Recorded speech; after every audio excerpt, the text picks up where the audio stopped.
ਹਉਮੈ ਇਹਾ ਜਾਤ ਹੈ, ਹਉਮੈ ਕਰਮ ਕਮਾਹਿ। ਹਉਮੈ ਏਈ ਬੰਧਨਾ, ਫਿਰ ਫਿਰ ਜੋਨੀ ਪਾਹਿ।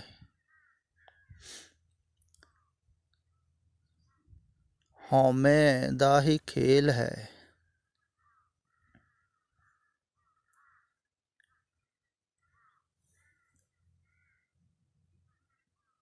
ਤੇ ਹਉਮੈ ਨੂੰ ਮਿਟਾਉਣ ਵਾਸਤੇ, ਗਵਾਉਣ ਵਾਸਤੇ, ਸਮਝਾਉਣ ਵਾਸਤੇ ਸਾਰਾ ਉਪਦੇਸ਼ ਦਿੱਤਾ ਗਿਆ ਹੈ। ਜਿੰਨਾ ਵੀ ਧਾਰਮਿਕ ਉਪਦੇਸ਼ ਹੈ ਨਾ, ਵੀ ਹਉ ਨੂੰ ਗਵਾਓ। ਜਦੋਂ ਕਿਹਾ ਜਾਂਦਾ ਹੈ ਨਾ, ਆਪ ਗਵਾਈਏ ਉਹ ਹਉ ਹੈ। ਆਪਣਾ ਆਪ ਕੀ ਹੈ? ਤੁਹਾਡਾ ਹਉ। ਆਪ ਗਵਾਈਏ ਤਾਂ ਸੋ ਪਾਈ, ਅਵਰ ਕੈਸੀ ਚਤਰਾਈ ਕੰਮ ਨਹੀਂ ਆਉਂਦੀ। ਆਪਣਾ ਆਪ ਗਵਾਓ।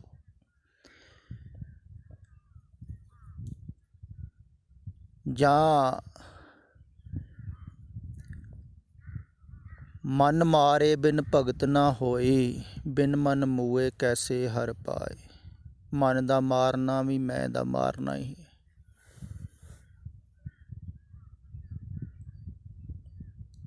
ਤੇ ਜਦੋਂ ਵੀ ਕਿਹਾ ਜਾਂਦਾ ਹੈ ਵੀ ਆਪਣਾ ਆਪ ਮਿਟਾਉਣਾ ਪੈਂਦਾ ਹੈ, ਗਵਾਉਣਾ ਪੈਂਦਾ ਹੈ, ਤੇ ਆਪਣਾ ਆਪ ਮਿਟਾਉਣ ਵਾਸਤੇ, ਗਵਾਉਣ ਵਾਸਤੇ ਸਾਰਾ ਉਪਦੇਸ਼ ਹੈ। ਤੇ ਸਾਰਾ ਖੇਲ ਹੀ ਹਉ ਦਾ ਹੈ। ਹਉ ਤੋਂ ਸ਼ੁਰੂ ਹੁੰਦਾ ਹੈ, ਤੇ ਜਦੋਂ ਹਉ ਨਹੀਂ ਰਹਿੰਦੀ ਹੈ ਤੇ ਸਮਾਪਤ ਹੋ ਜਾਂਦਾ ਹੈ। ਹਉਮੈ ਆਇਆ, ਹਉਮੈ ਗਿਆ। ਤੇ ਆਉਣਾ ਜਾਣਾ ਸਭ ਹਉਮੈ ਵਿੱਚ ਹੈ। ਤੇ ਹਉਮੈ ਬੂਝੇ ਤਾਂ ਦਰ ਸੂਝੇ। ਜਾਂ ਤੇ ਕਿਸੇ ਦੇ ਅੱਗੋਂ ਰੱਖ ਦੇਵੇ ਹਉ ਨੂੰ, ਮੈਂ ਨੂੰ। ਮੈਂ ਕੀ ਹੈ? ਉਹ ਹੀ ਪੰਜਾਂ ਪਿਆਰਿਆਂ ਨੇ ਕੀਤਾ ਸੀ। ਗੁਰੂ ਅੱਗੇ ਆਪਣੇ ਸੀਸ ਭੇਟ ਕੀਤੇ, ਸਿਰ ਦਿੱਤੇ। ਉਹਦਾ ਭਾਵ ਇਹੋ ਹੀ ਹੁੰਦਾ ਹੈ, ਮੈਂ। ਮਨ ਵੇਚੈ ਸਤਿਗੁਰ ਕੇ ਪਾਸ। ਉਹਨਾਂ ਨੇ ਮਨ ਦੇ ਦਿੱਤਾ ਸੀ, ਮਨ ਦੇ ਰਾਮ ਲਿਆ ਹੈ। ਦੇਖੋ, ਬੜਾ ਖਰਾ ਸੌਦਾ ਕੀਤਾ। ਸਮਝਦਾਰ ਸਨ ਬਹੁਤ ਹੀ। ਮਨ ਦੇ ਕੇ ਤੇ ਰਾਮ ਲੈ ਲਿਆ। ਇਹਦਾ ਕੀ ਭਾਵ ਹੋਇਆ? ਝੂਠ ਦੇ ਕੇ ਤੇ ਸੱਚ ਲੈ ਲਿਆ।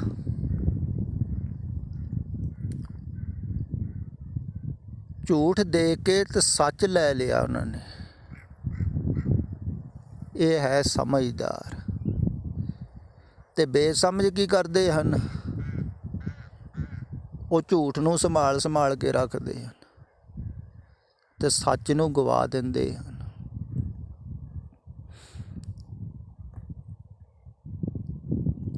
ਤੇ ਝੂਠ ਹੈ ਮੈਂ।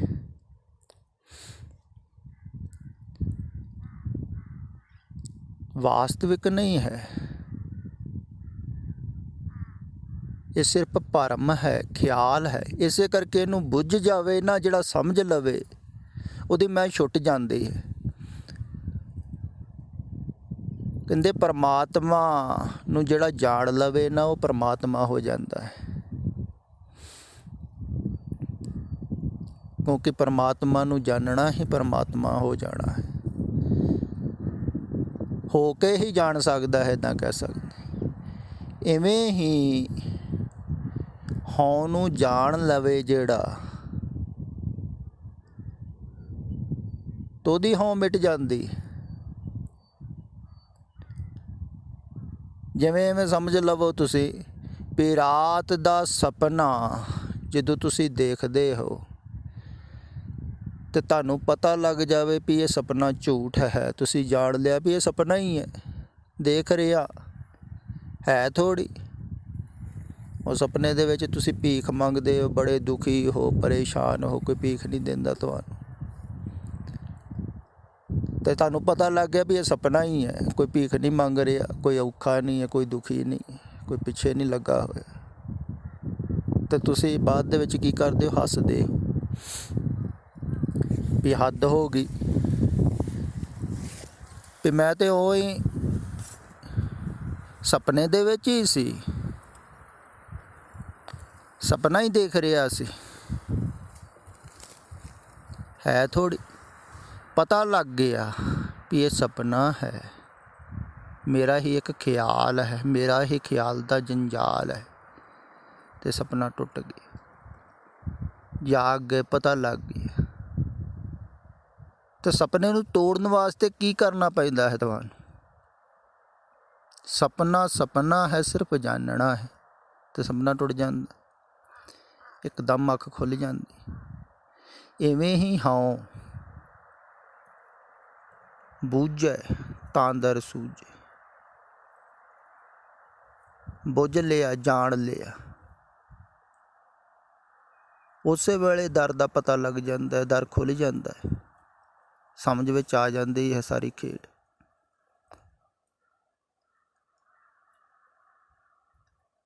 ਬੁੱਝ ਲਵੇ। ਤੇ ਇੱਕ ਤੇ ਹੈ ਸਮਰਪਿਤ ਕਰਨੀ ਹੋਂ, ਤੇ ਜਿਹੜਾ ਸਮਰਪਿਤ ਕਰ ਦਿੰਦਾ ਹੈ ਉਹ ਵੀ ਬੁੱਝ ਲੈਂਦਾ ਹੈ, ਕਿਉਂਕਿ ਸਮਰਪਣ ਕਰਨ ਤੋਂ ਬਾਅਦ ਪਤਾ ਲੱਗਦਾ ਹੈ ਵੀ ਇਹ ਹੈ ਹੀ ਨਹੀਂ ਸੀ, ਮੈਂ ਸਮਝੀ ਸੀ, ਸਿਰਫ ਖਿਆਲ ਹੀ ਸੀ, ਹੈ ਥੋੜ੍ਹੀ ਸੀ। ਜਿਵੇਂ ਕੱਲ੍ਹ ਕਿਸੇ ਪ੍ਰੇਮੀ ਨੇ ਲਿਖਿਆ ਸੀ ਨਾ ਵੀ ਮੇਰੇ ਅੰਦਰ ਤਾਂ ਮੈਂ ਦੀ ਬਹੁਤ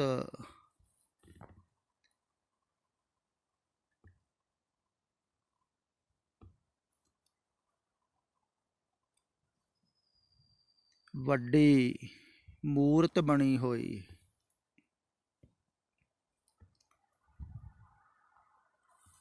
ਤੇ ਉਹ ਮੂਰਤ ਕੋਈ ਸਥੂਲ ਨਹੀਂ ਹੈ ਜਿਹੜੀ ਮੈਂ ਦੀ ਬਣੀ ਹੋਈ, ਉਹ ਵਾਸਤਵਿਕ ਨਹੀਂ ਹੈ।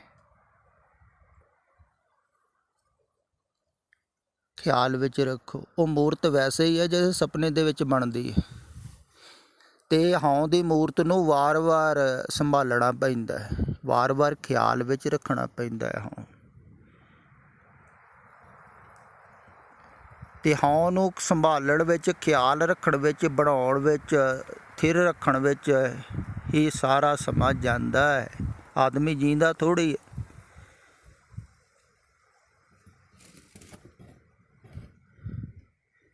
ਜਿਹੜੇ ਹੰਕਾਰੀ ਹਨ ਉਹ ਜੀਂਦੇ ਥੋੜ੍ਹੀ ਹਨ।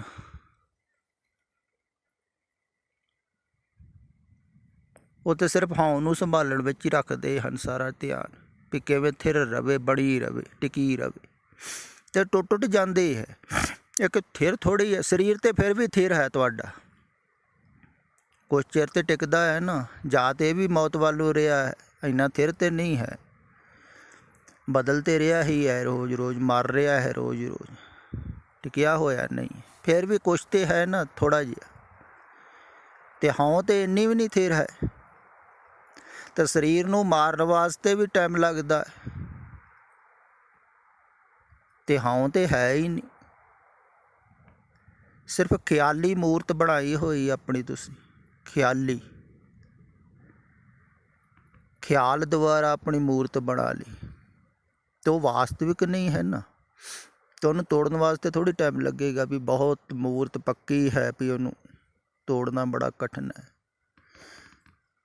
ਹਾਂ, ਇੱਕ ਗੱਲ ਜ਼ਰੂਰ ਹੈ ਕਿ ਹਉ ਦੀ ਜੋ ਮੂਰਤ ਕੋਈ ਬਣਾ ਲੈਂਦਾ ਹੈ ਨਾ, ਅਗਰ ਤਾਂ ਉਹਨੂੰ ਰਸ ਆਉਣ ਲੱਗ ਜਾਵੇ, ਫੁੱਲਾਂ ਦੇ ਹਾਰ ਪੈਂਦੇ ਹੋਣ, ਚੰਗਾ ਚੰਗਾ ਲੱਗਦਾ ਹੋਵੇ, ਸੋਹਣਾ ਸੋਹਣਾ ਲੱਗਦਾ ਹੋਵੇ, ਉਹਨੂੰ ਤ੍ਰਿਪਤੀ ਮਿਲਦੀ ਹੋਵੇ, ਬਾਹਰੋਂ ਸੰਤੁਸ਼ਟੀ ਮਿਲਦੀ ਹੋਵੇ, ਮਜ਼ਾ ਆਉਂਦਾ ਹੋਵੇ, ਤੇ ਫਿਰ ਹਉ ਦੀ ਮੂਰਤ ਨੂੰ ਛੱਡਣਾ ਔਖਾ ਹੈ। ਉਹ ਨਹੀਂ ਛੱਡਦਾ ਹੈ। ਤੇ ਜਿਹਨੂੰ ਪਤਾ ਲੱਗ ਜਾਵੇ ਵੀ ਸਿਰਫ ਮੂਰਤ ਹੀ ਹੈ, ਵਾਸਤਵਿਕ ਥੋੜ੍ਹੀ ਹੈ, ਖਿਆਲ ਹੀ ਹੈ ਮੇਰਾ, ਤੇ ਰੋਜ਼ ਰੋਜ਼ ਇਹਨੂੰ ਖਿਆਲ ਨੂੰ ਪੱਕਿਆ ਕਰਨਾ ਪੈਂਦਾ ਹੈ। ਇਸ ਮੂਰਤ ਨੂੰ ਵਾਰ-ਵਾਰ ਬਣਾਉਣਾ ਪੈਂਦਾ ਹੈ। ਕਿਉਂਕਿ ਇਹ ਟੁੱਟ ਜਾਂਦੀ, ਵਾਰ-ਵਾਰ ਬਿਖਰਦੀ। ਰਾਤ ਸੁੱਤਿਆਂ ਪਿਆਂ ਹਉਂ ਭੁੱਲਦੀ, ਇਸ ਕਰਕੇ ਤੁਸੀਂ ਰਿਲੈਕਸ ਵੀ ਹੁੰਦੇ। ਹਉਂ ਨੂੰ ਮੈਂ ਨੂੰ ਭੁੱਲ ਕੇ ਤੁਸੀਂ ਰਿਲੈਕਸ ਹੁੰਦੇ। ਕਹਿੰਦੇ ਹਨ ਨੀਂਦ ਨਾ ਆਵੇ ਬੰਦੇ ਨੂੰ, ਬੰਦਾ ਪਾਗਲ ਹੋ ਜਾਵੇ। ਕਿਉਂਕਿ ਦਿਮਾਗ ਚੱਲਦਾ ਹੀ ਰਹਿੰਦਾ, ਹਉਂ ਕਰਕੇ ਹੀ ਚੱਲਦਾ ਹੈ। ਤੁਸੀਂ ਹੋ ਤੇ ਦਿਮਾਗ ਨੂੰ ਚਲਾਈ ਜਾਂਦੇ, ਚੱਲੀ ਜਾਂਦਾ। ਰਾਤ ਨੂੰ ਨੀਂਦ ਆ ਜਾਂਦੀ ਹੈ ਤੇ ਦਿਮਾਗ ਨਾਲੋਂ ਕਨੈਕਸ਼ਨ ਟੁੱਟ ਜਾਂਦਾ ਹੈ। ਕੁਛ ਚਿਰ ਵਾਸਤੇ ਤੁਸੀਂ ਰਿਲੈਕਸ ਹੋ ਜਾਂਦੇ, ਸਰੀਰ ਨੂੰ ਵੀ ਥੋੜ੍ਹਾ ਜਿਹਾ ਰਿਲੈਕਸ ਹੋਣ ਦਾ ਮੌਕਾ ਮਿਲ ਜਾਂਦਾ ਅਤੇ ਦਿਮਾਗ ਵੀ ਥੋੜ੍ਹਾ ਜਿਹਾ ਫਰੈਸ਼ ਹੋ ਜਾਂਦਾ। ਗਹਿਰੀ ਨੀਂਦ ਦੇ ਵਿੱਚ ਦਿਮਾਗ ਵੀ ਸੌਂ ਜਾਂਦਾ, ਮਨ ਵੀ ਸੌਂ ਜਾਂਦਾ। ਉਥਲੀ ਨੀਂਦ ਦੇ ਵਿੱਚ ਤਾਂ ਮਨ ਜਾਗਦਾ ਰਹਿੰਦਾ ਹੈ ਨਾ, ਸੁਪਨੇ ਦੇਖਦਾ ਹੈ। ਗਹਿਰੀ ਨੀਂਦ 'ਚ ਉਹ ਵੀ ਸੌਂ ਜਾਂਦਾ, ਥੋੜ੍ਹੀ ਦੇਰ ਵਾਸਤੇ ਉਹਨੂੰ ਵੀ ਰੈਸਟ ਚਾਹੀਦਾ ਹੀ ਹੈ, ਟੋਟਲ ਰੈਸਟ। ਅਤੇ ਉਹ ਰੈਸਟ ਜਿਹੜਾ ਹੈ ਬਹੁਤ ਹੀ ਆਨੰਦਮਈ ਹੈ। ਕਹਿੰਦੇ ਉਦੋਂ ਨਾ ਹਉਂ ਹੁੰਦੀ ਹੈ, ਨਾ ਮੈਂ ਹੁੰਦਾ ਹੈ, ਨਾ ਤੂੰ ਹੁੰਦੀ ਹੈ। ਉਸ ਤੋਂ ਅੱਗੇ ਤੁਰੀ ਅਵਸਥਾ ਹੈ, ਜਾਗਰਤ ਸੁਪਨ ਸੁਸ਼ੁਪਤੀ, ਫਿਰ ਤੁਰੀ ਹੈ। ਸੁਸ਼ੁਪਤੀ ਦੇ ਵਿੱਚ ਬਹੁਤ ਗਹਿਰੀ ਸ਼ਾਂਤੀ ਹੈ, ਕਿਉਂਕਿ ਇੱਥੇ ਮੈਂ ਤੂੰ ਨਹੀਂ ਹੈ ਨਾ, ਦਵੈਤ ਨਹੀਂ, ਪਤਾ ਹੀ ਨਹੀਂ ਲੱਗਦਾ ਕੌਣ ਹੈ, ਸ਼ਾਂਤੀ। ਪਰ ਉੱਥੇ ਆਦਮੀ ਬੇਹੋਸ਼ ਹੁੰਦਾ, ਖੋਇਆ, ਪਤਾ ਹੀ ਨਹੀਂ। ਅਤੇ ਹਉਂ ਨੂੰ ਫਿਰ ਜਾ ਕੇ ਆਦਮੀ ਸੰਭਾਲਦਾ ਹੈ, ਖਿਆਲ ਕਰਦਾ ਹੈ। ਅਗਰ ਤੁਹਾਨੂੰ ਭੁੱਲ ਜਾਵੇ ਤੁਸੀਂ ਕੌਣ ਹੋ ਸਵੇਰੇ ਉੱਠ ਕੇ, ਤਾਂ ਤੁਸੀਂ ਬੜੇ ਬੇਚੈਨ ਹੁੰਦੇ ਹੋ, ਤੁਸੀਂ ਬੜੇ ਪਰੇਸ਼ਾਨ ਹੋਵੋਗੇ ਵੀ ਮੈਂ ਕੌਣ ਹਾਂ, ਅਗਰ ਖਿਆਲ ਨਾ ਰਹਿ ਜਾਏ। ਜਿਵੇਂ ਕੋਈ ਫੌਜ ਦੇ ਵਿੱਚ ਹੈ ਨਾ, ਨੌਕਰੀ ਕਰਦਾ, ਕੋਈ ਕਰਨਲ ਹੈ, ਕੋਈ ਜਰਨਲ ਹੈ। ਅਗਰ ਉਹ ਸਵੇਰੇ ਉੱਠ ਕੇ ਭੁੱਲ ਜਾਵੇ, ਫੌਜੀ ਵਾਂਗੂ ਹੀ ਚੱਲਣ ਲੱਗ ਜਾਵੇ, ਤਾਂ ਬੜਾ ਬੇਚੈਨ ਹੋਊਗਾ। ਤੁਹਾਨੂੰ ਹਰ ਵਕਤ ਯਾਦ ਰੱਖਣਾ ਪੈਂਦਾ ਹੈ ਵੀ ਮੈਂ ਕੌਣ ਹਾਂ, ਖਿਆਲ ਵਿੱਚ ਰੱਖਣਾ ਪੈਂਦਾ। ਖਿਆਲ ਦਿਵਾਉਂਦੇ ਵੀ ਰਹਿੰਦੇ ਹਨ ਚਾਰ ਚੁਫੇਰੇ। ਜਦੋਂ ਬਾਹਰ ਨਿਕਲਦਾ ਸਲੂਟ ਮਾਰਦੇ, ਤੁਹਾਨੂੰ ਪਤਾ ਲੱਗਦਾ ਵੀ ਮੈਂ ਕੌਣ ਹਾਂ, ਤੁਹਾਨੂੰ ਮਜ਼ਾ ਆਉਣ ਲੱਗ ਜਾਂਦਾ। ਅਤੇ ਜਿਨ੍ਹਾਂ ਦਾ ਪ੍ਰਮੋਸ਼ਨ ਹੋਣ ਲੱਗ ਜਾਵੇ ਨਾ, ਉਹ ਫਿਰ ਨੌਕਰੀ ਇਸੇ ਕਰਕੇ ਨਹੀਂ ਛੱਡਦੇ ਹਨ ਫੌਜ ਦੀ, ਕਿ ਉਹਨਾਂ ਨੂੰ ਮਜ਼ਾ ਆਉਣ ਲੱਗ ਜਾਂਦਾ।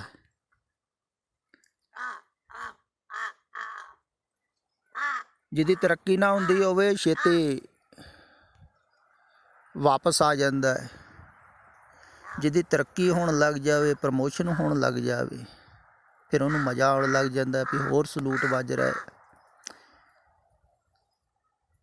ਅਤੇ ਫੌਜੀ ਅਗਰ ਕੋਈ ਕਰਨਲ ਜਾਂ ਜਰਨਲ ਆਪਣੇ ਪਿੰਡ ਆ ਜਾਵੇ, ਨਗਰ ਆ ਜਾਵੇ, ਉਹਦਾ ਚਿੱਤ ਨਹੀਂ ਲੱਗਦਾ, ਕਿਉਂਕਿ ਉੱਦਾਂ ਸਲੂਟ ਕੋਈ ਵੀ ਨਹੀਂ ਮਾਰਦਾ ਜਿਵੇਂ ਉਹਨੂੰ ਉੱਥੇ ਮਾਰਦੇ। ਆਦਰ ਕਰਦੇ, ਸਤਿਕਾਰ ਕਰਦੇ, ਤਾਂ ਉਹਨੂੰ ਚੰਗਾ ਜਿਹਾ ਨਹੀਂ ਲੱਗਦਾ। ਉਹ ਸੋਚਦਾ ਵੀ ਆ ਵੀ ਇਹ ਮੂਰਖ ਹੈ, ਇਹਨਾਂ ਨੂੰ ਵੀ ਪਤਾ ਮੈਂ ਕੌਣ ਹਾਂ, ਬੇਸਮਝ। ਉੱਥੇ ਉਹਨਾਂ ਨੂੰ ਪਤਾ ਹੈ ਜਿਹੜੇ ਸਲੂਟ ਮਾਰਦੇ ਹਨ ਵੀ ਮੈਂ ਕੌਣ, ਮੇਰੀ ਹਸਤੀ ਕੀ ਹੈ। ਪਰ ਜਿਹੜੇ ਸਲੂਟ ਮਾਰ ਰਹੇ ਹਨ ਉਹ ਵੀ ਮਜਬੂਰੀ ਨਾਲ ਮਾਰਦੇ ਹਨ, ਅੰਦਰੋਂ ਤਾਂ ਗਾਲਾਂ ਹੀ ਕੱਢਦੇ ਹਨ, ਮਾਰਨਾ ਪੈ ਰਿਹਾ ਹੈ ਸਲੂਟ ਉਹਨਾਂ ਨੂੰ। ਅਤੇ ਉਹ ਵੀ ਆਪਣਾ ਹੰਕਾਰ ਬਚਾਉਂਦੇ ਹਨ। ਜਦੋਂ ਆਫਿਸਰ ਚਲੇ ਜਾਂਦਾ ਇਕੱਠੇ ਹੋ ਕੇ, ਫਿਰ ਗਾਲਾਂ ਗੂਲਾਂ ਕੱਢ ਕੇ ਫਿਰ ਰਿਲੈਕਸ ਜਿਹਾ ਹੋ ਜਾਂਦੇ ਹਨ, ਅਤੇ ਉਹ ਵੀ ਹੰਕਾਰ ਨੂੰ ਸੰਭਾਲਦੇ ਹਨ। ਅਹਮ ਭਾਵ ਅਹੰਕਾਰ ਦੀ ਮੂਰਤ ਨੂੰ ਟਿਕਾਉਣਾ ਪੈਂਦਾ ਹੈ।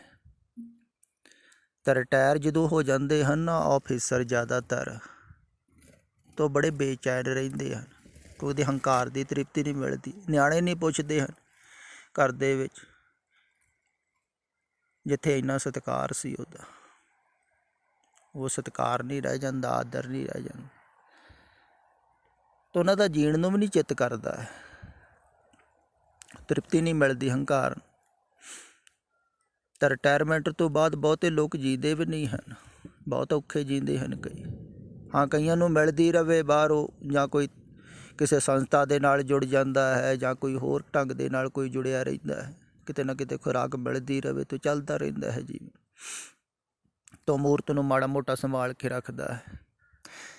ਅਤੇ ਹਉਂ ਦੀ ਜਿਹੜੀ ਮੂਰਤ ਹੈ ਨਾ, ਇਹ ਵਾਸਤਵਿਕ ਨਹੀਂ ਹੈ, ਇਹ ਝੂਠੀ ਹੈ। ਇਹਨੂੰ ਹੀ ਕੂੜ ਦੀ ਕੰਧ ਕਿਹਾ ਹੈ ਕਿ ਕੂੜ ਹੈ ਟੁੱਟੇ ਪਾਲ। ਕੂੜ ਦੀ ਕੰਧ ਕਹਿ ਲਓ, ਕੂੜ ਦੀ ਮੂਰਤ ਕਹਿ ਲਓ, ਕੂੜ ਦੀ ਸੂਰਤ ਕਹਿ ਲਓ, ਕੂੜ ਦੀ ਮੈਲ ਕਹਿ ਲਓ। ਮੈਲ ਕੂੜ ਦੀ ਹੈ, ਵਾਸਤਵਿਕ ਨਹੀਂ ਹੈ। ਇਹਨੂੰ ਵਾਰ-ਵਾਰ ਸੰਭਾਲਣਾ ਪੈਂਦਾ ਹੈ। ਤੁਸੀਂ ਸਾਰੀ ਦਿਹਾੜੀ ਸੰਭਾਲਦੇ ਹੋ। ਅਗਰ ਤੁਸੀਂ ਜਾਣ ਲਓ ਜਾਂ ਇਹਨੂੰ ਭੁੱਲ ਜਾਓ ਤਾਂ ਤੁਹਾਨੂੰ ਉਸ ਵੇਲੇ ਪਤਾ ਹੀ ਨਾ ਲੱਗੇਗਾ ਵੀ ਤੁਸੀਂ ਕੌਣ ਹੋ।